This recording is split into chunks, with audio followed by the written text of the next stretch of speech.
শিক্ষার্থী হত্যা ও হামলার বিচারের পাশাপাশি নাশকতা ও ধ্বংসযজ্ঞের তদন্তের দাবি জানিয়েছেন ঢাকা বিশ্ববিদ্যালয় নীলদল।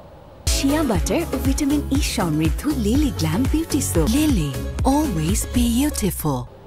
সকালে অপরাজেয় বাংলার সামনে মানববন্ধনে তারা অভিযোগ করেন, কোটা সংস্কার আন্দোলনে শিক্ষার্থীদের ব্যবহার করা হয়েছে। এটা একটা জাতীয় সংকট এবং রাজনৈতিক স্থবিরতার কারণে তা তৈরি হয়েছে। এই সংকট সমাধানে জাতীয় ঐক্যের পাশাপাশি সংলাপ জরুরি বলেও মনে করেন বক্তারা।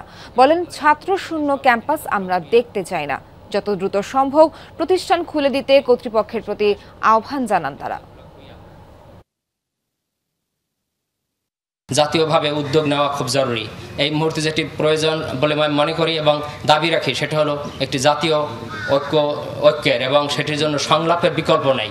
যারা হত্যাকারী, যারা আমাদের শিক্ষার্থীদের হত্যা করেছে, এদেশের জনগণকে হত্যা করেছে, আমরা তাদের বিচার চাই।